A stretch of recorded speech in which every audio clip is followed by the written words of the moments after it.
Hello students, welcome back to Mandeep education academy's YouTube channel. बच्चों, इस video में हम आपके क्लास 11th फिजिक्स के chapter kinetic theory of gases की सारी डेरिवेशंस बहुत अच्छे से रिवाइज करने जा रहे हैं और इन डेरिवेशंस का आपको एक पीडीएफ दे रहा हूं जिसका लिंक आपको डिस्क्रिप्शन में मिल जाएगा। अभी तक मैं सारे चैप्टर्स की डेरिवेशंस क्लास 11th के लिए करवा चुका हूं। सारे डेरिवेशंस के लिंक्स आपको डिस्क्रिप्शन में मिल जाएंगे, प्लस आपके क्लास 11th के फाइनल एग्जाम के लिए जो भी इंपॉर्टेंट वीडियोस हैं, जैसे इंपॉर्टेंट क्वेश्चंस का, इंपॉर्टेंट डेरिवेशंस का, इंपॉर्टेंट न्यूमेरिकल्स का, ये सारे लिंक भी आपको डिस्क्रिप्शन में मिल जाएंगे। तो वहां से आप डाउनलोड करके अपनी प्रिपरेशन कर सकते हो। शुरू करते हैं बच्चों।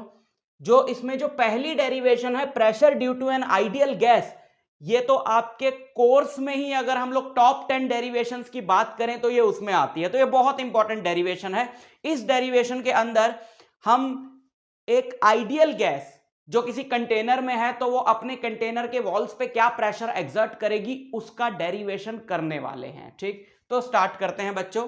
यहां पर हमने एक इमेजिनरी क्यूबिकल कंटेनर लिया है जिसकी लेंथ है L और इसके अंदर एक आइडियल गैस है जिसके मॉलिक्यूल्स रैंडमली मूव कर रहे हैं।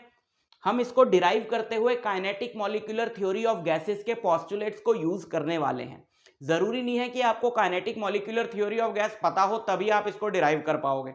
जो भी इसमें यूज होगा बीच में पोस्टुलेट, उसको हम डिस्कस करते जाएंगे। ठीक है, तो एक पोस्टुलेट तो ये है कि गैस के पार्टिकल्स जो है वो सारे रैंडम मोशन में होते हैं। तो ये एक इमेजिनरी क्यूबिकल स्पेस में एक आइडियल गैस है। ये जो ऑरेंज कलर के आप देख रहे हो ये गैस के मॉलिक्यूल्स है और ये रैंडमली मूव कर रहे हैं। तो उस रैंडम मूवमेंट में ये मॉलिक्यूल्स इस क्यूबिकल वॉल्यूम के इनर वॉल से टकराएंगे और इसी वजह से उस पर प्रेशर एक्सर्ट करेंगे। उसी प्रेशर का हम फॉर्मूला निकालने जा रहे हैं। ठीक है, यहां पे कोई भी एक मॉलिक्यूल हम उठा लें। ठीक है ना, एक मॉलिक्यूल हमने इनमें से कोई भी एक मॉलिक्यूल सपोज ये वाला ले लिया और इस मॉलिक्यूल की जो वेलोसिटी है वो v है। इस मॉलिक्यूल की जो वेलोसिटी है वो v है। अब ये 3D में मूव कर रहा है मॉलिक्यूल, तो ऑब्वियसली इस वेलोसिटी के अंदर, इस मॉलिक्यूल की वेलोसिटी के अंदर देखो इसका जो पाथ है वो ऐसे, ये मॉलिक्यूल गया, इसने इस वॉल को हिट करा और ये ऐसे आ गया।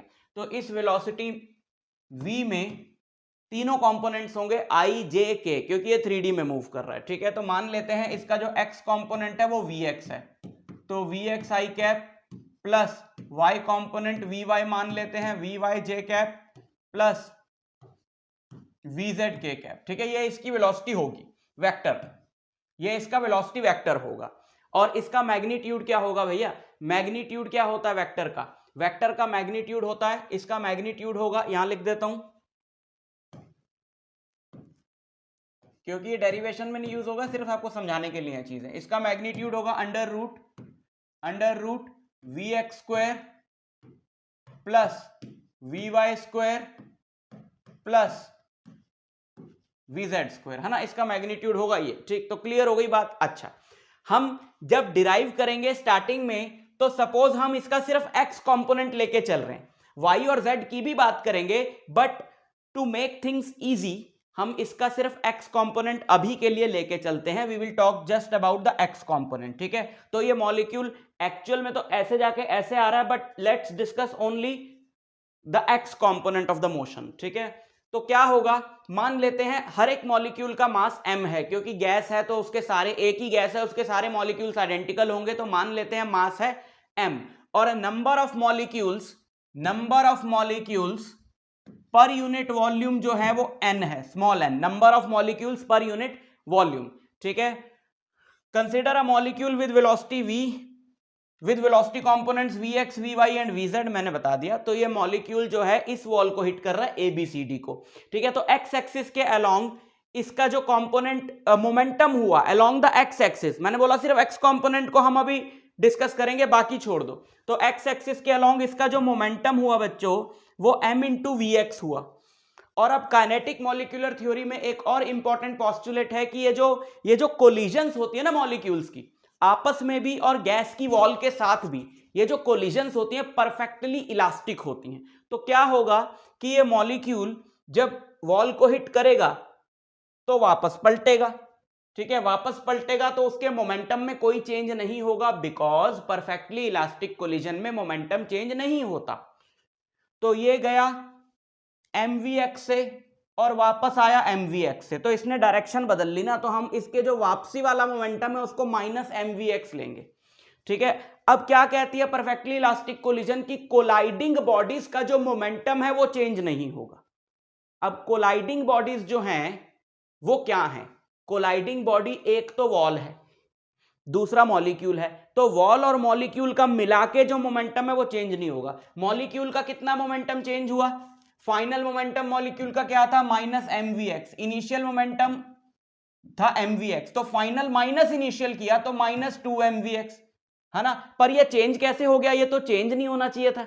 तो दूसरी बॉडी जिससे ये टकराया है वो क्या है? वॉल। तो वॉल और इस मॉलिक्यूल का मिला के मोमेंटम चेंज नहीं होगा। यही तो कहती है इलास्टिक कोलिजन की, कोलाइडिंग बॉडीज का as a whole momentum change नहीं होगा। तो अगर इसका मोमेंटम चेंज माइनस mvx है तो वॉल को इसने कितना मोमेंटम इंपार्ट किया होगा? माइनस 2mvx है, तो वॉल को इसने कितना मोमेंटम इंपार्ट किया होगा? प्लस 2mvx, ताकि this plus this total change क्या आ जाए? 0।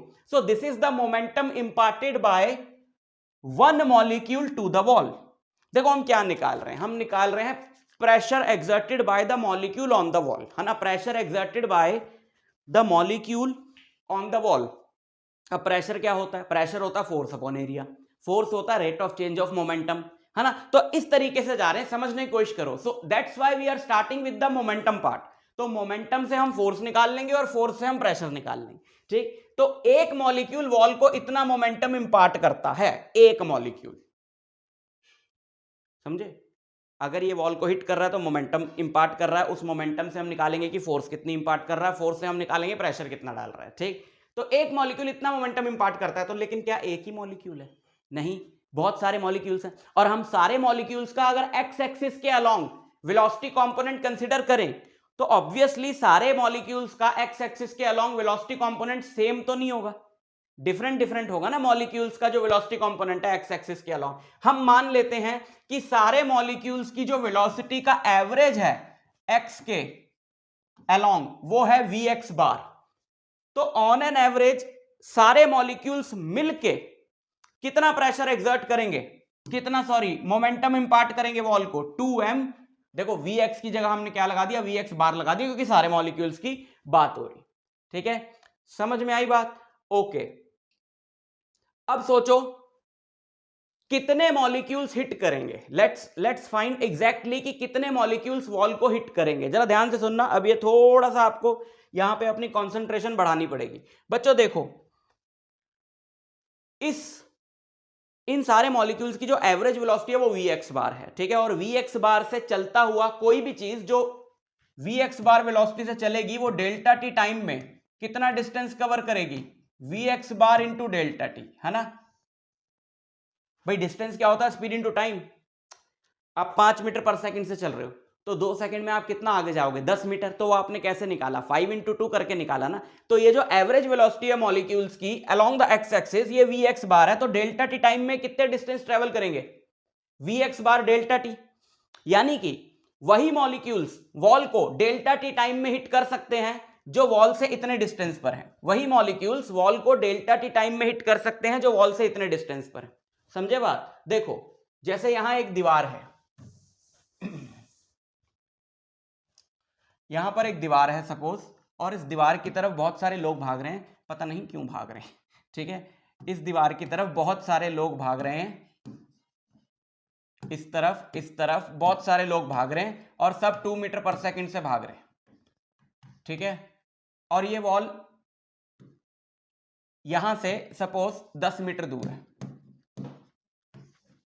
इस बंदे से ये वॉल कितनी दूर है? 10 मीटर। सबसे आगे वाले बंदे से ये वॉल कितनी दूर है? 10 मीटर। ओके, तो इसको वॉल तक पहुंचने में कितना टाइम लगेगा? 5 सेकंड लगेंगे, है ना। इस बंदे को वॉल तक पहुंचने में 5 सेकंड लगेंगे। अच्छा, अब मैं बोलता हूं कि बताओ 10 सेकंड में कौन कौन वॉल तक पहुंच जाएगा?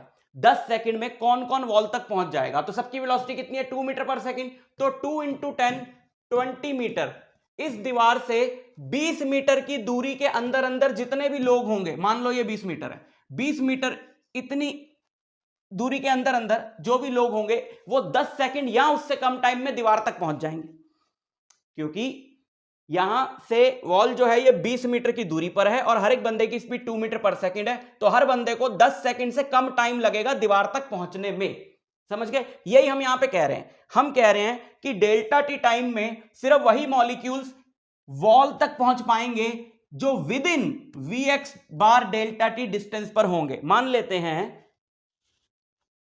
इतने, है ना, ये वाला जो डिस्टेंस है ये है v x bar delta t. Let us say that this distance is v x bar delta t. तो जो मॉलिक्यूल्स इतनी दूरी पे होंगे वॉल से, इतनी वॉल्यूम में, है ना,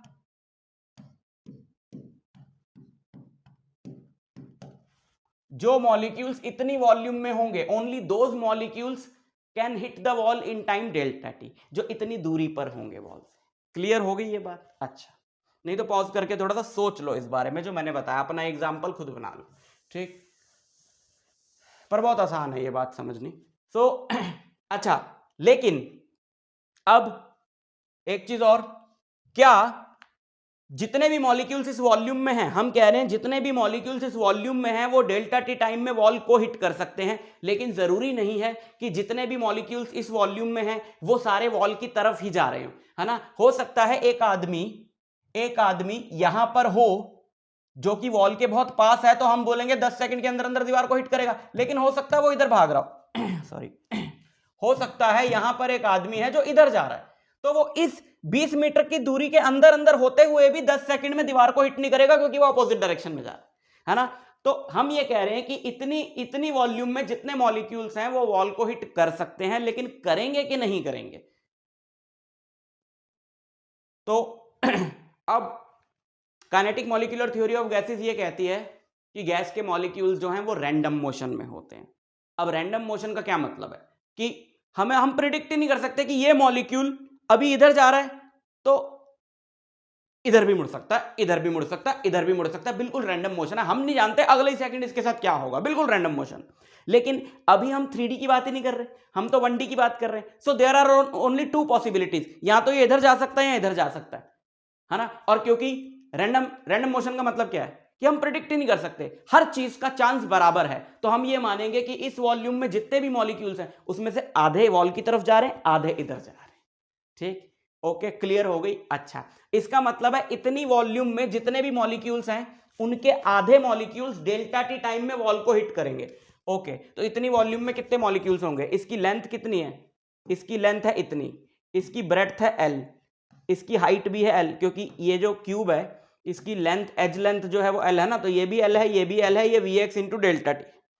समझ गए? तो ये वॉल्यूम क्या होगी? Vx bar into delta t into L into L।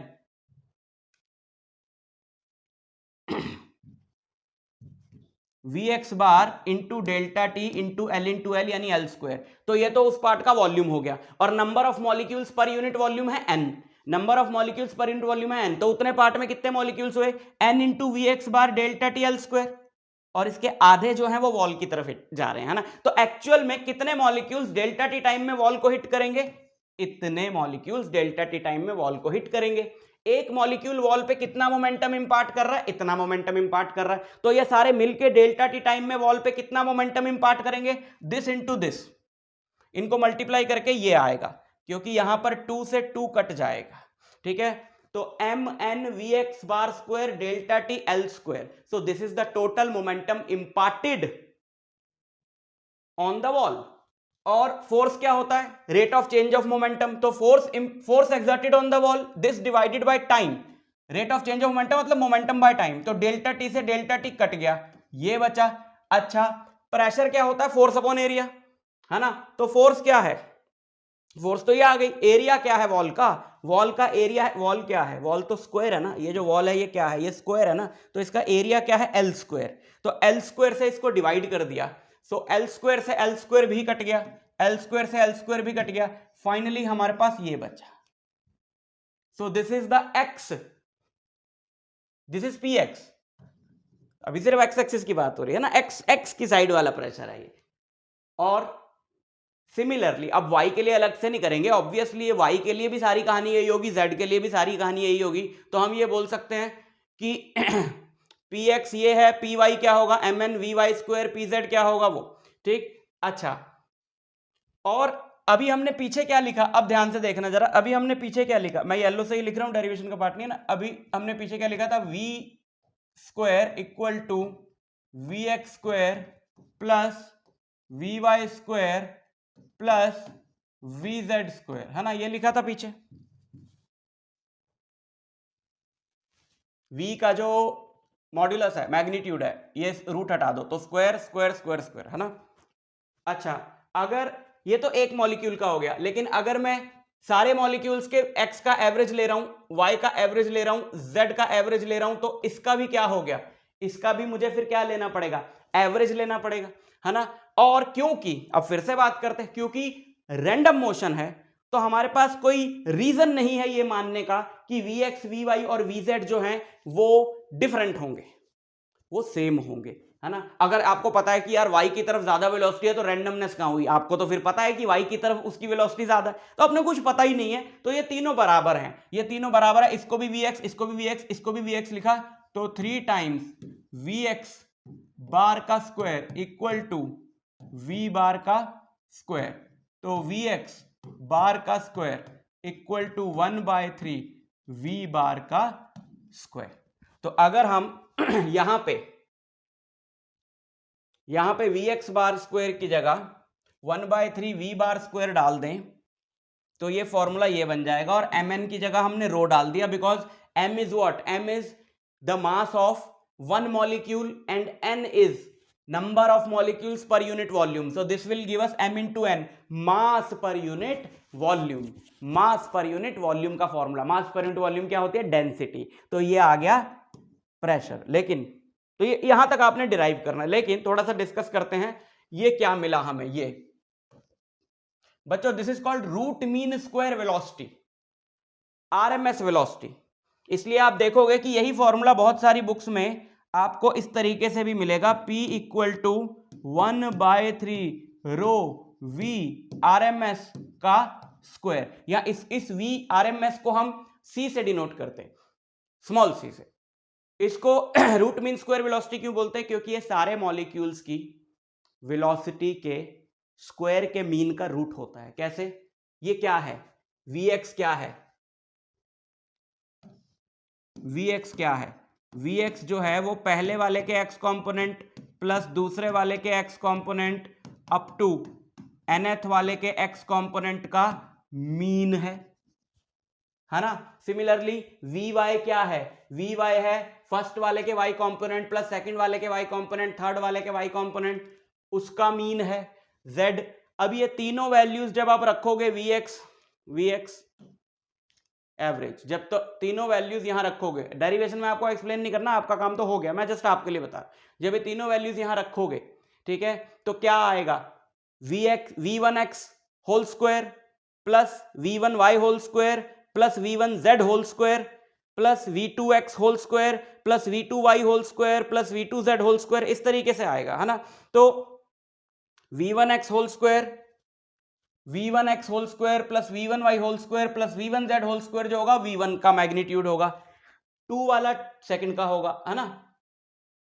वैसे तो ये डेरिवेशन वाला वीडियो है तो इतना डेप्थ में मेरे को जाना नहीं चाहिए, बट फिर भी क्योंकि मैं आपका टाइम सेव करना चाहता हूँ, एग्जाम के लिए डेरिवेशंस प्रिपेयर करना चाहता हूँ, बट फिर भी आपको समझ आ गई होगी बात कि जो ये VRMS है या V बार है, ये आएगा अंडर रूट V1 का स्क्वायर, आप खुद लिख के देख लेना, V2 का स्क्वायर प्लस Vn का स्क्वायर डिवाइडेड बाय n। तो ये सबकी वेलोसिटीज के स्क्वायर के मीन का रूट होता है, इसलिए इसको बोलते हैं रूट मीन स्क्वायर वेलोसिटी। तो ये फॉर्मूला लर्न कर लो, डायरेक्ट इस पे न्यूमेरिकल आ सकता है, कर लेना। Derivation of Cp Cv and gamma, बच्चों यहां पर क्या है कि एक इस तरह का डेरिवेशन आता है जिसमें आपको जनरल फॉर्मूला निकालने के लिए आता है, मोनोएटॉमिक गैस हो, डायटॉमिक गैस हो, ट्राइएटॉमिक गैस हो, पॉलीएटॉमिक गैस हो, उसकी Cp की वैल्यू, Cv की वैल्यू और गामा की वैल्यू निकालने के लिए आता है। सर हमें तो पता ही नहीं Cp Cv और गामा क्या होता है, तो फिर आपको ये वीडियो किसने बोला खोलने का, डेरिवेशंस के लिए चैप्टर आना जरूरी है, रट्टे मार के कुछ नहीं होता फिजिक्स में। सो बच्चों, इसको डिराइव करने के लिए हम यूज करेंगे law of equipartition of energy. Law of equipartition of energy ये कहता है कि एक सिस्टम के अंदर जो थर्मल इक्विलिब्रियम में, यानी कि जिसके हर पार्ट का टेम्परेचर सेम है, उसके हर मॉलिक्यूल के पास हर डिग्री ऑफ फ्रीडम के लिए इतनी एनर्जी अवेलेबल होती है, half k B into T. Degree of freedom वगैरह के डेप्थ में नहीं जाएंगे, मैंने बोला आपको चैप्टर आना चाहिए।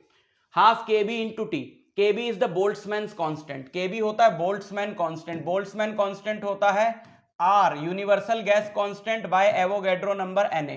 तो ये फॉर्मूला जो law of equipartition of energy है वो ये कहता है कि हर एक मॉलिक्यूल के पास एक ऐसे सिस्टम में जिसका टेम्परेचर है T, उसमें हर एक मॉलिक्यूल के पास हर डिग्री ऑफ फ्रीडम के लिए इतनी एवरेज एनर्जी अवेलेबल होती है।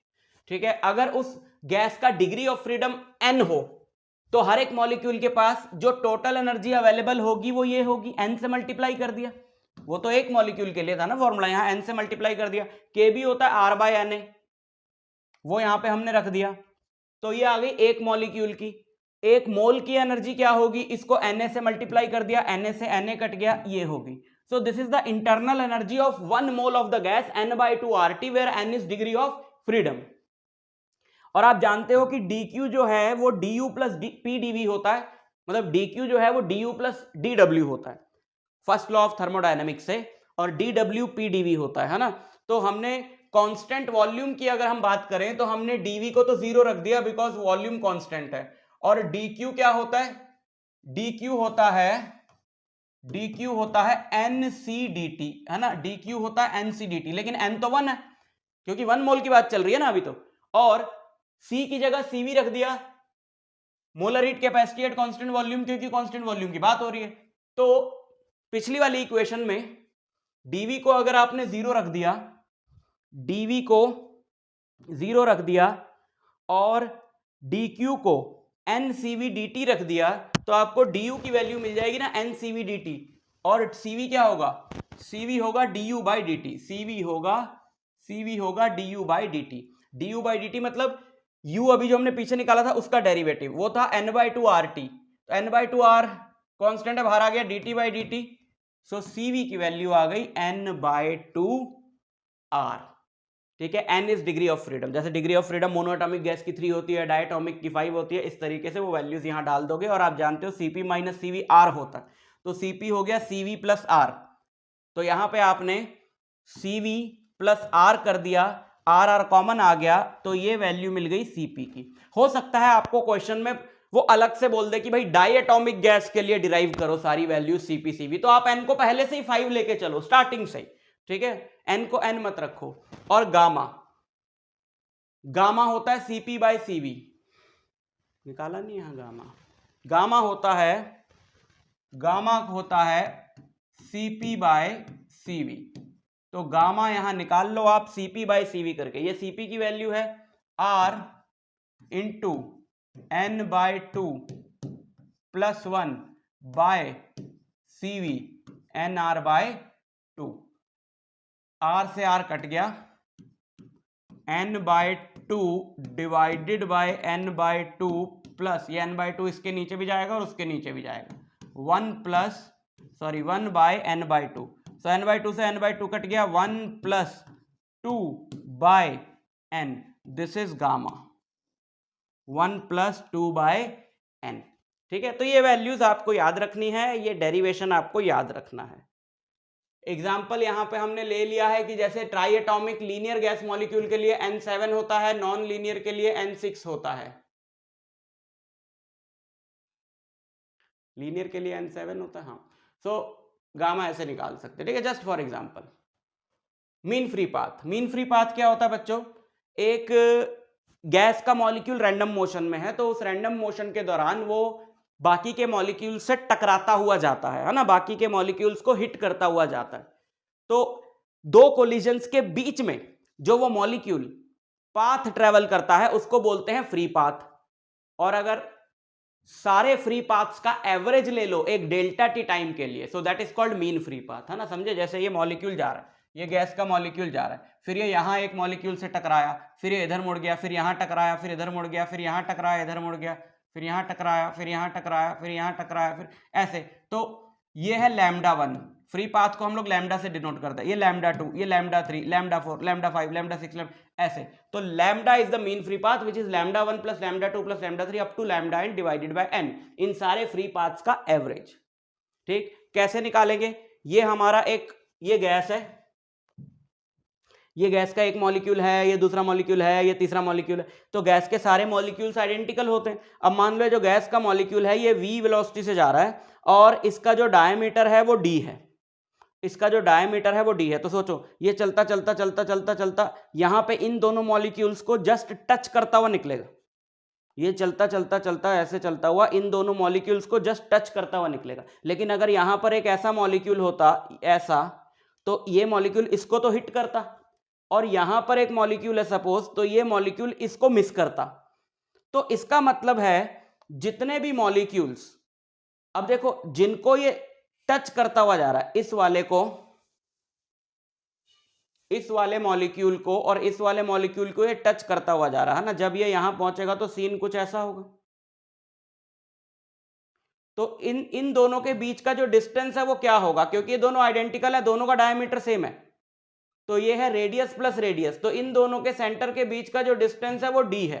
यानी कि जो भी मॉलिक्यूल का सेंटर इस मॉलिक्यूल के सेंटर से d डिस्टेंस पर है उसको ये टच करता हुआ जाएगा। जो मॉलिक्यूल का सेंटर इसके सेंटर से d से ज्यादा डिस्टेंस पर है उसको ये मिस कर जाएगा।